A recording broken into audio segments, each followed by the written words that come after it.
ನಮಸ್ಕಾರ. ನಮಸ್ಸೂರ್ಯಾಯ ಚಂದ್ರಾಯ ಮಂಗಳಾಯ ಬುಧಾಯ ಚ ಗುರು ಶುಕ್ರ ಶನಿಭ್ಯಶ್ಚ ರಾಹುವೇ ಕೇತುವೇ ನಮಃ. ಜನನೀ ಜನ್ಮ ಸೌಖ್ಯಾನಾಂ ವರ್ಧದಿ ಕುಲ ಸಂಪದ ಪದವಿ ಪೂರ್ವ ಪುಣ್ಯಾನಾಂ ಲಿಖ್ಯತೆ ಜನ್ಮ ಪತ್ರಿಕ. ಒಬ್ಬ ಮನುಷ್ಯನ ಜೀವನದಲ್ಲಿ ಗ್ರಹಚಾರ ದೋಷವು ಅತಿ ಮುಖ್ಯವಾದುದು. ಗ್ರಹಚಾರಗಳು ಶುಭ ಫಲಗಳನ್ನು ಅಶುಭ ಫಲಗಳನ್ನು ಕೊಡ್ತಕ್ಕಂಥ ಗ್ರಹಚಾರವಾಗಿರುತ್ತೆ. ಎಲ್ಲವೂ ಕೂಡ ಭಗವದಾಜ್ಞೇಯ ಭಗವದ್ ಕೈಂಕರ್ಯ ರೂಪಂ. ಅವನ ಆಜ್ಞೆ ಇಲ್ಲದೆ ಒಂದು ಹುಲ್ಲು ಕಡ್ಡಿಯೂ ಕೂಡ ಅಲ್ಲಾಡಲಿಕ್ಕೆ ಸಾಧ್ಯ ಇಲ್ಲ. ಅದಕ್ಕೋಸ್ಕರನೇ ಪ್ರತಿಯೊಬ್ಬ ಮನುಷ್ಯನೂ ಕೂಡ ಭಗವದಾಜ್ಞೇಯ ಭಗವದ್ ಕೈಂಕರ್ಯ ರೂಪಂ ಅವನ ಮೇಲೆ ಭಾರವನ್ನು ಹಾಕಿ ಜೀವನವನ್ನು ಮಾಡ್ತಕ್ಕಂಥದ್ದು. ಇದರಲ್ಲಿ ಗ್ರಹಚಾರ ಅಂತಕ್ಕಂಥದ್ದು ಅತಿ ಮುಖ್ಯವಾದುದು. ಈ ಗ್ರಹಚಾರವನ್ನು ಜ್ಯೋತಿಷ್ಯ ಶಾಸ್ತ್ರದಲ್ಲಿ ಸಿದ್ಧಾಂತ ಸಂಹಿತೆ ಓರ ಎಂಬ ತ್ರಿಸ್ಕಂಧ ರೂಪವಾಗಿರುತ್ತೆ. ಈ ಸಿದ್ಧಾಂತದ ಸಂದರ್ಭದಲ್ಲಿ ಗ್ರಹಗಳ ಕಕ್ಷಾ ಮಾರ್ಗ ಇತ್ಯಾದಿ ಗಣನೀಯ ತರ್ಕ ಪರಿಗಣನೆಯಾಗಿರುತ್ತೆ. ಸಂಹಿತಾ ಸ್ಕಂದದಲ್ಲಿ ಗ್ರಹಣ, ಗ್ರಹಾದಿಗಳು, ಹೋರ ಸ್ಕಂದದಲ್ಲಿ ಮಾನವನ ಜನನ ಕಾಲದಲ್ಲಿರತಕ್ಕಂಥ ಗ್ರಹ ನಕ್ಷತ್ರ ಲಗ್ನಾದಿಗಳಿಂದ ಅವರುಗಳಿಗಾಗುವ ಶುಭ ಅಶುಭ ಫಲಗಳನ್ನು ನಿರೂಪಿಸುತ್ತೆ. ಹೋರ ಸ್ಕಂದದಲ್ಲಿ ನಿರೂಪಿಸಿರುವಂತೆ ಗ್ರಹಗಳಿಂದಾಗುವ ಶುಭಾಶುಭ ಫಲಗಳನ್ನು ತಿಳಿತಕ್ಕಂಥದ್ದೇ ಜಾತಕ, ನಕ್ಷತ್ರ, ಜೊತೆಗೆ ಲಗ್ನ, ಜೊತೆಗೆ ರಾಶಿ, ಈ ರಾಶಿ ಫಲ.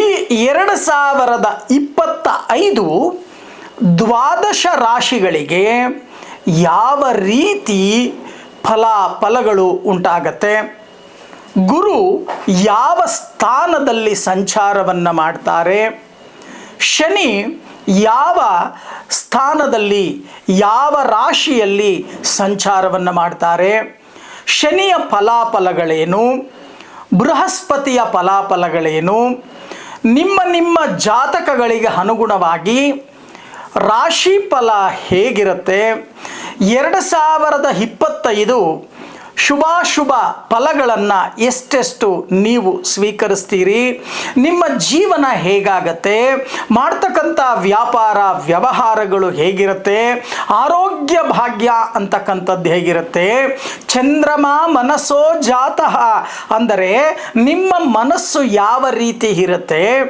ಮತ್ತು ನಿಮ್ಮ ಮನಸ್ಸಿನಲ್ಲಿ ಮನಕ್ಲೇಶ ಅಂತಕ್ಕಂಥದ್ದು ಯಾವಾಗ ಆಗತ್ತೆ, ಈ 2025ರಲ್ಲಿ ಶುಭ ಫಲಗಳು ನಿಮಗೆ ಎಷ್ಟು, ಅಶುಭ ಫಲಗಳು ನಿಮಗೆ ಎಷ್ಟು, ಇವೆಲ್ಲವನ್ನೂ ಕೂಡ ತಿಳಿತಕ್ಕಂಥದ್ದೇ ಈ ರಾಶಿ ಫಲ.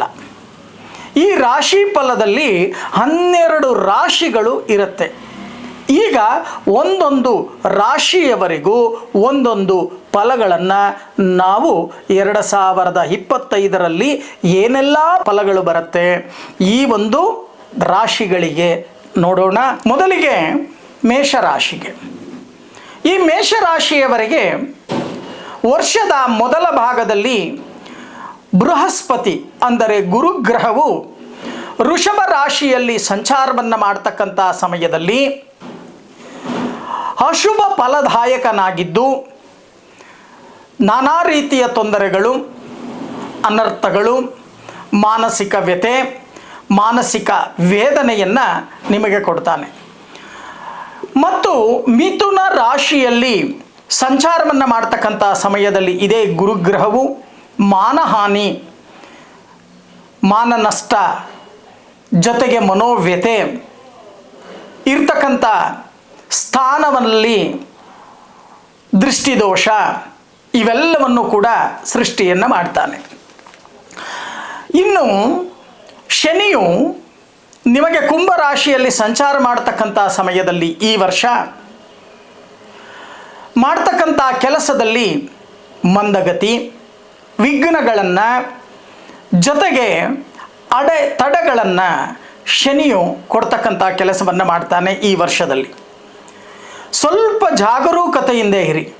ಯಾರ್ಯಾರು ವಾಹನ ಚಾಲನೆಯನ್ನು ಮಾಡ್ತೀರೋ ಮನಸ್ಸನ್ನು ಏಕಾಗ್ರತೆಯಲ್ಲಿ ಇಟ್ಟು ಮನಸ್ಸನ್ನು ವಾಹನ ಚಾಲನೆಯನ್ನು ಮಾಡಿ. ಜೊತೆಗೆ ಮೀನರಾಶಿಗೆ ಶನಿ ಸಂಚಾರವಾದ ನಂತರ ಏಕಾದಶದಲ್ಲಿ ಶನಿ ಸಂಚಾರವನ್ನು ಮಾಡ್ತಾನೆ. ಮೀನರಾಶಿಯಲ್ಲಿ ಸಂಚಾರವನ್ನು ಮಾಡ್ತಕ್ಕಂಥ ಸಮಯದಲ್ಲಿ ಅಷ್ಟೈಶ್ವರ್ಯ ಪ್ರಾಪ್ತಿಯನ್ನು ಕೊಡ್ತಾನೆ.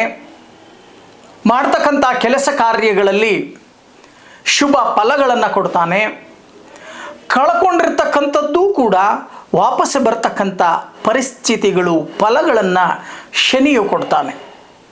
ಆದರೆ ಈ ಎಲ್ಲ ದೋಷಕ್ಕೆ ನೀವು ಮಾಡಬೇಕಾಗಿರ್ತಕ್ಕಂಥದ್ದು ಈ ವರ್ಷದಲ್ಲಿ ಪ್ರತಿ ಮಂಗಳವಾರ ಗಿರಿಯ ಮೇಲೆ ಇರತಕ್ಕಂಥ ಸುಬ್ರಹ್ಮಣ್ಯನಿಗೆ ನಮಸ್ಕಾರವನ್ನು ಮಾಡ್ತಕ್ಕಂಥದ್ದು.